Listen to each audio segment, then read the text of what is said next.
everyone, I am Shalaka Deshpande. Welcome to my YouTube channel. So today's topic is working of a timer 0, counter 0 or timer 1, counter 1 in mode 2, that is also called as the auto reload mode. Now you see I have already uploaded few sessions on working of a timer counter in mode 0 and timer units in microcontroller 8051. So before watching this session, you are requested to watch those lectures. Okay, you are requested to watch those videos because this video is linked with those two videos. So let's get started with this. Okay, so you can see a timer counter in mode 2. Now mode 2 is also called as the auto reload mode.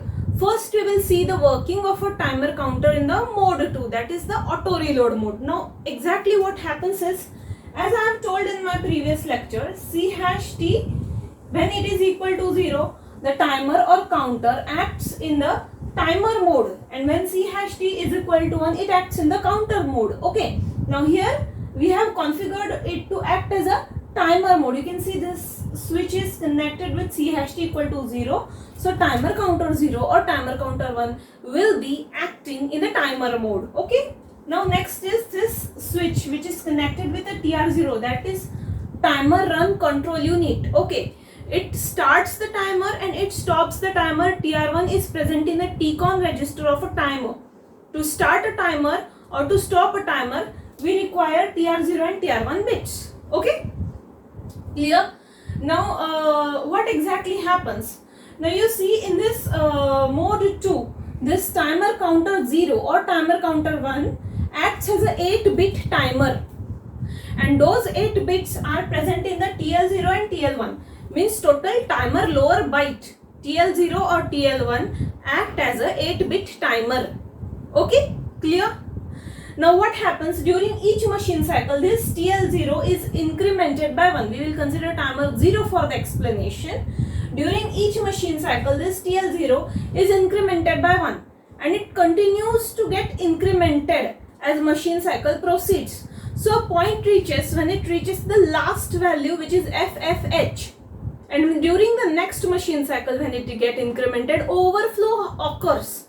Means from FFH it again goes back to the start value 00H, overflow occurs, and because of that overflow, TF0 and TF1, these overflow flags, they are set to 1. TF0 and TF1 are set to 1 because of the overflow. Okay, now next thing, this TH0 and TH1 is having auto reload value. It can be 06H, it can be 08H, it can be 05H according to the delay which we want. Okay, we have some auto reload value in TH0 or TH1 timer upper byte. So after overflow, this auto reload value is loaded into TL0 and from that value it start incrementing. Are you getting? Suppose 06 is loaded in the TH0 or TL0, then that after the overflow, that is stored in TL0 or TL1, and then the process repeats. Again it start incrementing, then it reaches the final value, again overflow occurs, TF0 or TF1 becomes 1. Okay, and again the reload value is loaded inside the TL0. So this value inside a TH0 or TH1 is a constant, it doesn't change. Okay, clear till here? Fine then. So this is about the working of the timer counter in mode 2, also called as the auto reload mode. Now you see where this timer counter in mode 2 is used. See, we are using timer counter in the mode 2 in applications like baud rate generation, right? I already told what is baud rate generation and where it is used in my previous lectures. So this timer in the mode 2 is used for baud rate generation. It is used to produce the square wave of a constant frequency. So these are the applications where timer in mode 2 is used. Now there is one question before you, that why we are uploading the value in the TH0. What will happen if we don't upload any value in TH0 or th1. Okay, so answer to this question is, first, if we want a particular delay or delay of a particular time slot, that we cannot generate if we don't write value. Okay, plus if we don't write any value in this th0 or th1, by default this TL0 start incrementing from 00h, which may cause error in timer operation or delay in the working of timer, more delay in the working of timer. So we don't get required delay, okay, which we want. So here in TL0 TL1, this value is auto reloaded after rollover. Clear my point? Is my point clear to you? Okay, I hope it is clear to you now. So just to avoid errors and delay in timer operation, we have to write some value, auto reload value in th0 and th1. Okay, this timer high byte.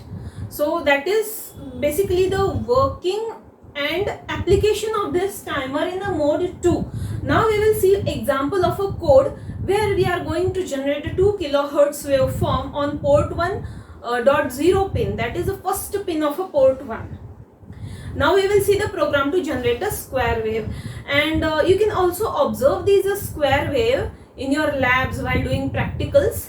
You can connect the port 1 pin to the oscilloscope and you can observe the square wave with the help of your lab assistant. Okay, clear? So let's see the code. Fine. Now you see here we are generating 2 kilohertz square wave. 2 kilohertz square wave. It means how much time period it will take? 1 upon 2. 1 upon frequency is equal to time period, right? So 1 upon 2, which is equal to 0.5 milliseconds. So positive half cycle and negative half cycle, both of them will take 0.5 milliseconds, means one cycle take 0.5 millisecond to complete. Okay, so that is the time period. Okay, so while generating the delay, we require the time period of a half cycle, not the full cycle. Are you getting me? We will require the time period of either a positive half cycle or negative half cycle. So we have to divide a 0.5 millisecond by 2, and half of a 0.5 millisecond is a 0.25 millisecond. So what will get? 0.25 millisecond. Okay, so this is the time period which we will get. Okay, so now this delay in case of timer in mode 2 is measured in microseconds. We are measuring delay in microseconds. So when you convert by doing mathematical computation, if you convert this 0.25 millisecond into microsecond, you get 250 microseconds. Clear? So 250 microsecond is a time period of this 2 kilohertz waveform, right? And this 250 is represented in hexadecimal as 06H. H means hexadecimal. To represent a 250, we can write a 06. So we have to load TH0 timer high byte and TL0 with a 06 because we want a delay of a 0.25 millisecond. Are you getting my point? So according to that calculation, we are using 06H data to store in the timer high byte and timer low byte. Okay, so you can generate the waveforms of various frequency. First you have to calculate its time period and accordingly you have to choose the hexadecimal value and you have to load it in the TH0 and TL0 registers. Okay, so let's see the program. Move SP hash 54H. Now you see when this TF0 TF1 is becoming 1 and if interrupts are enabled and no other condition block the interrupt, then in those cases interrupt is generated and it is vectored to the particular location, and after the interrupt is over, this TF0 and TF1, this is again become 0. Again it becomes 0 when interrupt is vectored. When it starts its execution, this becomes 0. Okay, and this becomes 1 when this rollover and auto reload happens, means there is a delay. After a particular delay, of a 0.25 millisecond in our case, it is becoming a 1, and again it is becoming 0 for the same amount of time. So that is what we want. We want to generate delay, right? So here in the interrupt, when it is executing the timer interrupt, we'll require address to resume the execution of this code. So that address is stored, and we store that address in the stack pointer move sp comma hash 54h. Okay, to resume the execution, we store it in the stack pointer. We store that address in the stack pointer so that we can resume the execution of main code after interrupts are over. I have explained this in detail. Okay, see the lectures of interrupts by Shalaka Deshpande. I have explained the interrupt in very detail. You will understand it. Okay, this was about the stack pointer. Now move tmod comma 00000010b. Now what does that mean? Can you see 1 over here? It means that timer 0 is configured to work in mode 2. Now what you are going to do, what is your homework? You see the working of your tmod and tmod register, right? And in that tmod register, there are some fields. You fill up these fields, and you can see the bit which is this M0, M1, status of M1 and M0 you compare with this bit stream, and then you can conclude how it is in the mode 0. So what we are doing basically, move tmod comma, this we are using when we are storing this binary data in the tmod register. We are configuring timer 0 to work in the mode 2. Clear? Now next, move th0 comma hash 06h. I have already explained why we are taking 06h as an immediate data. Okay, so we are moving this 06h in the th0 because we want to generate that much delay. Then move tl0 comma hash 06h. See, the starting value and the auto reload value has to be same. So in TL0 also we will require 06h. Clear? So we have moved the data in TH0 and TL0. Clear till here? After that, set B TR0. That is, timer run control bit of a timer 0 is set to 1. Means timer 0 is started. After loading the value, after configuring the tmod register, we start the timer. Set B TR0. Now next we have a loop. We have named these two statements as a loop, and inside that we have written the your instructions. So in loop we have JB TF0 comma comp. What does that mean? Jump if overflow flag is 1 to location comp. Suppose TF0 is 1. So it will jump to comp location, this location. And here CPL P1.0. It will toggle the status of a port 1.0, first pin of port 1. It will toggle its status. Okay, means what? Suppose this is at logic 0 initially. So when this is 1, it will jump to comp, and from logic 0 it will change to logic 1. Now it is at logic 1. And then SJMP loop, small jump loop.